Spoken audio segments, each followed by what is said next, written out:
Bonjour à tous et à toutes et bienvenue dans Instant d'influence, votre émission d'entretien qui donne la parole aux personnalités de changement, aux acteurs engagés et aux initiatives à fort impact. Aujourd'hui, nous recevons une figure qui ne laisse personne indifférent, homme politique, acteur engagé du débat citoyen, promoteur de la plateforme Kautal.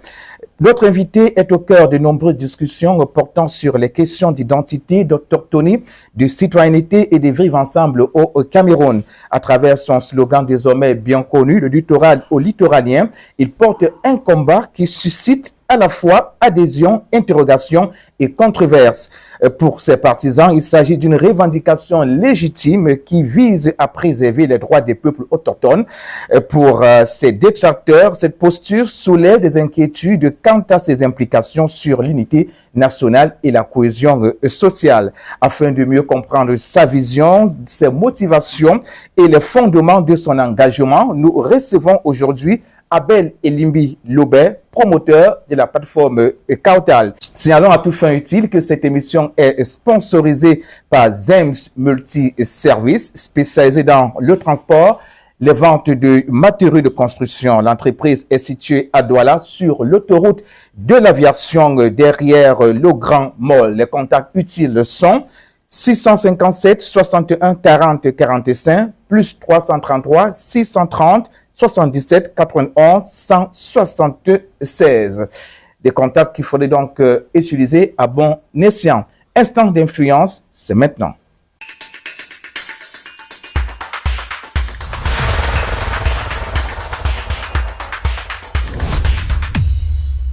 Abel Lobet, bonjour et merci d'avoir accepté notre invitation.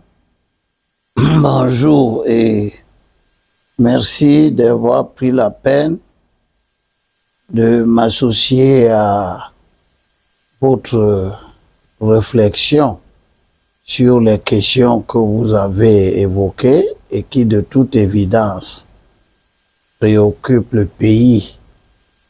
Donc, merci et bienvenue ici chez moi. Je pense que vous allez aider quelques esprits sauvages qui écument la place en leur faisant savoir que j'ai une maison. Vous direz au maire de Loum que vous avez été chez moi et que je n'ai pas attendu d'être un maire pour me construire une maison. À mon âge, j'ai déjà fini tout ce qu'un homme normal peut faire. Et que je consacre mon temps à la politique pour le bien des générations à venir. Parce que des gens comme lui, tous ceux qui ont estimé que c'est à partir des positions politiques qui peuvent se réaliser, ce type de personnages, ils ont mis le pays dans une situation qui fait que les générations à venir se sentent perdues. Les enfants de maintenant, et quand ils regardent leur lendemain, ils vivent dans une inquiétude. Mais cette inquiétude est croissante. Parce que c'est ça l'important. Si l'inquiétude diminuait, les gens seraient dans un état d'esprit positif. Mais l'inquiétude augmente. Les enfants étudient moins bien. J'ai entendu dernièrement un responsable, un haut fonctionnaire, demander dans un communiqué officiel que les enfants soient admis au concours d'entrée en 6e avec 5 de moyenne. La qualité de la formation baisse inexorablement. Les perspectives d'insertion professionnelle disparaissent. Les quelques offres qui existent sont tribalisées. Elles ne sont pas accessibles à tout le monde. les considérations d'exclusion tribale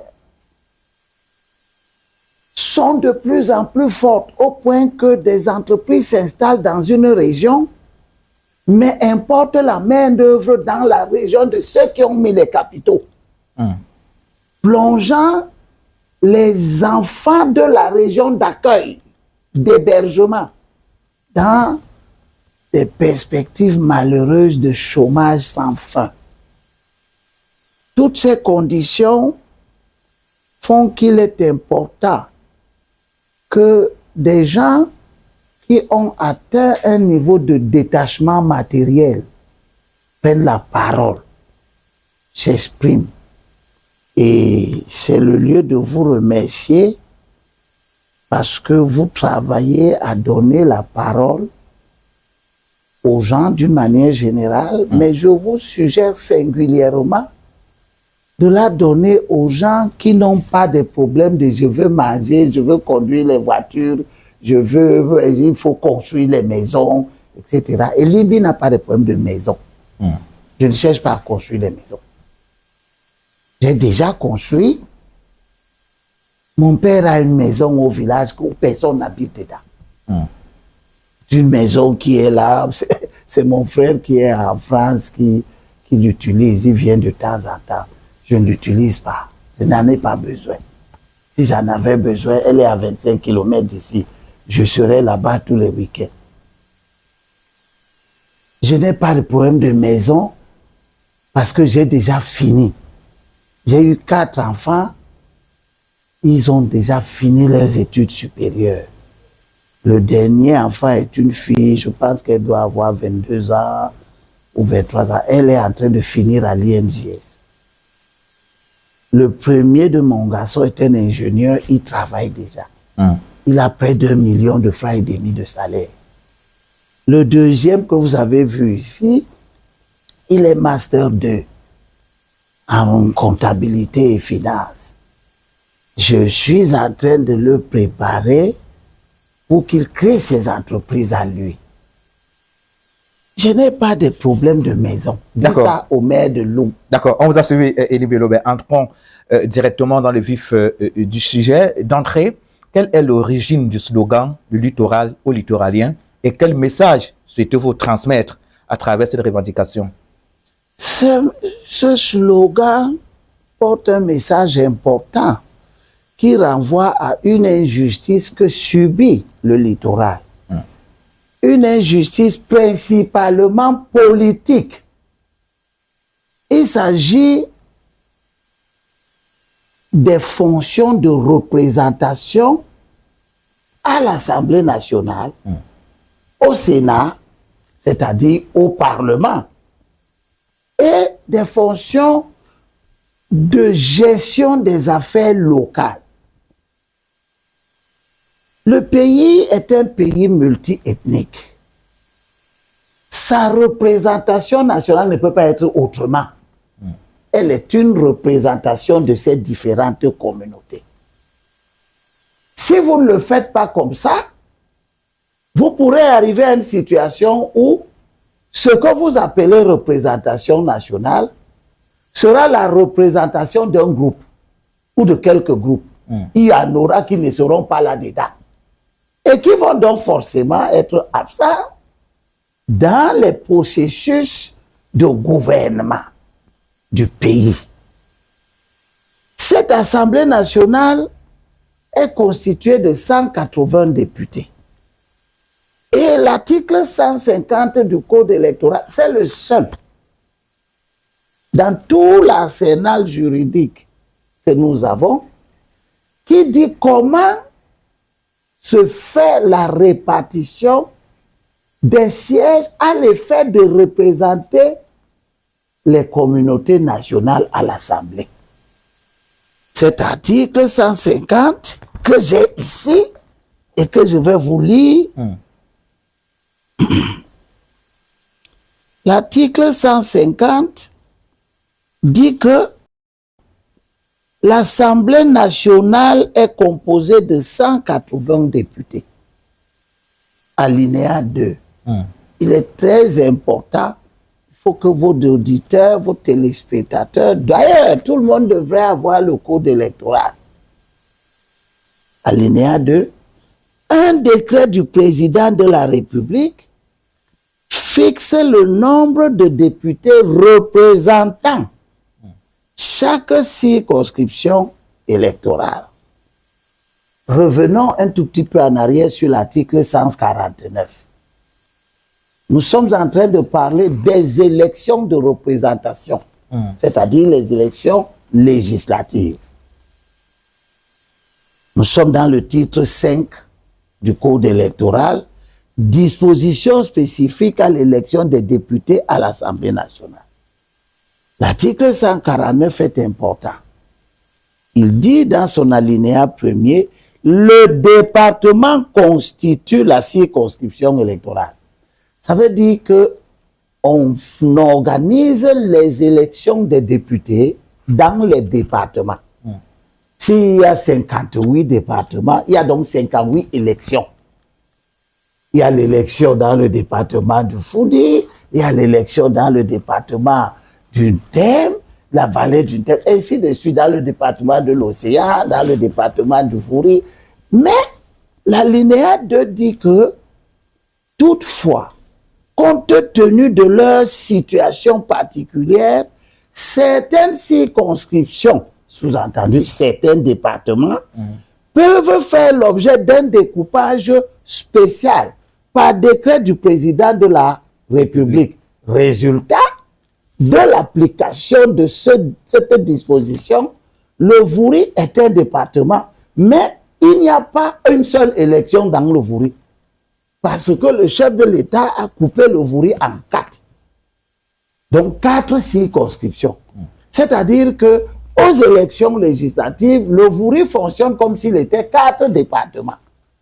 Vouri Centre, Vouri Est, Vouri Sud et Vouri Ouest.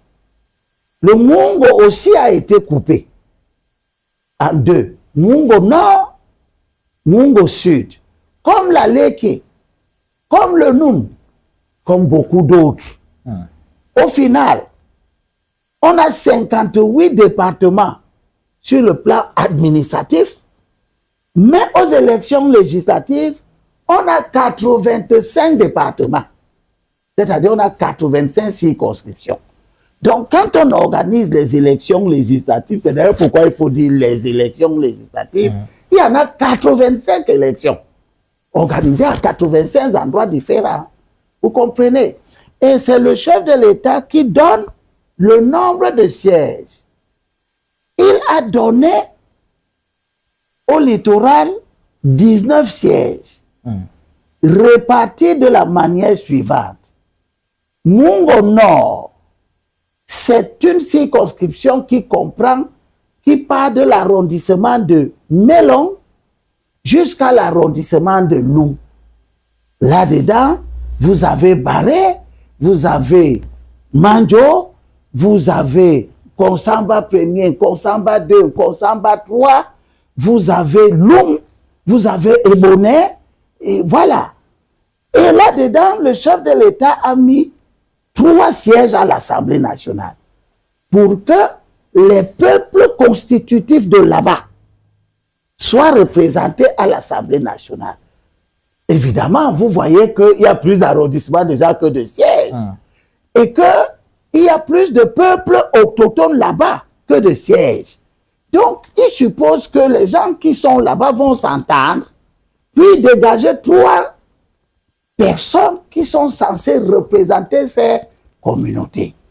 Mungo Sud, qui part de Njombe Penja jusqu'à Dibombari, avec là-dedans l'arrondissement de Njombe Penja, l'arrondissement de Mombo, l'arrondissement de Mbanga, l'arrondissement de Bonalea, l'arrondissement de Dibombari. Il a aussi mis dedans 3 sièges. Puis, Douala 4e, l'arrondissement de Douala 4e, à lui seul constitue une circonscription.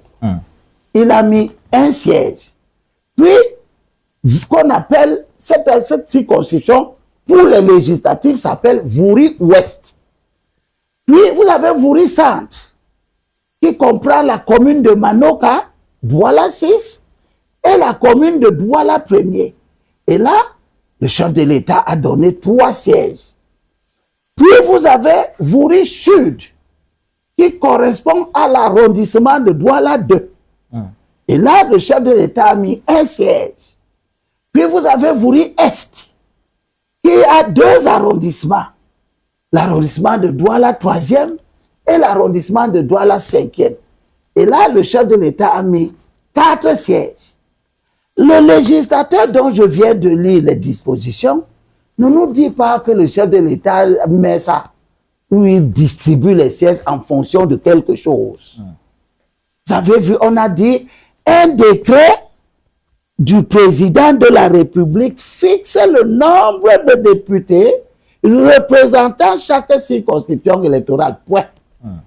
On n'a pas dit à quelqu'un d'expliquer comment le chef de l'État procède à cette répartition. D'accord. Nous restons sur le slogan. Laissez-moi terminer rapidement. Oui, très rapidement, Edimbe Lobert. Vous avez ensuite, par exemple, la région de l'Ouest, à qui le chef de l'État a donné 25 sièges, qu'il a répartis. Dans le Noun, il a mis 5 sièges, avec 2 circonscriptions. Noun Ouest, 1 siège, et Noun Centre, 4 sièges.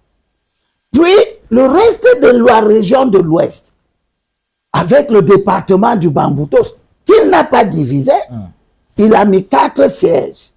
Le département de la Mifi, 2 sièges. Le département du Kouki, 3 sièges. Le département du Ndé, 3 sièges. Le département de la Ménois, 5 sièges. Le département du Honka, 3 sièges. Le département des Hauts-Plateaux, 3 sièges. Et nous constatons que comme le chef de l'État, le législateur a dit qu'il partage les sièges, l'article 151 est venu dire comment il faut mettre les candidats à ces sièges.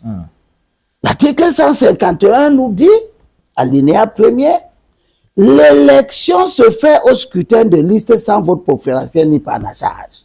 Ça veut dire que dans ces circonscriptions, quand on ira faire les élections, ce sera des scrutins de liste. Et le législateur va améliorer la compréhension de sa pensée en disant dans l'alinéa 2, chaque parti politique existant légalement et désireux de prendre part à l'élection dans une circonscription présente une liste complète comportant autant de candidats choisis parmi ses membres qu'il y a de sièges à pouvoir. Je m'arrête d'abord là. Le législateur dit qui met les candidats. N'est-ce pas? Il dit chaque parti politique. Donc ce sont les partis politiques. Il n'y a pas de candidature indépendante. Je ne peux pas me lever. M. Moto ne peut pas se lever seul. Il dit qu'il va être candidat dans la Ménois. Donc ce sont les partis politiques. Il dit ensuite que les partis politiques doivent prendre ces candidats-là parmi leurs membres. N'est-ce pas? Ensuite, il dit qu'il n'est pas question de présenter une liste incomplète. C'est-à-dire que si une circonscription, je prends la Ménois, 5 sièges, votre liste doit avoir 5 personnes. N'est-ce pas? 5 candidats. Voilà. Et le législateur va continuer. Et c'est ici que les choses deviennent importantes. Et vous allez voir d'où vient donc le slogan. Il dit dans l'alinéa 3, et il parle aux partis politiques. La constitution de chaque liste de candidats doit tenir compte des différentes composantes sociologiques de la circonscription concernée. Elle doit en outre tenir compte du genre. 2 conditions, je ne dirais même pas conditions, 2 exigences. Composants sociologiques et composants sociologiques et le genre. Commençons par le genre.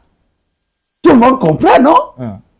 Le législateur veut dire ne mets pas un seul sexe. Il dit aux partis politiques, quand vous allez constituer la liste de vos candidats, il doit y avoir les deux sexes. Hommes et femmes. Hommes et femmes. Pour aucune raison, si tu mets seulement les femmes, ta liste n'est pas recevable. Si tu mets seulement les hommes, ta liste n'est pas recevable. Pourquoi? Pourquoi, monsieur Moto? Parce que la société est homme et femme.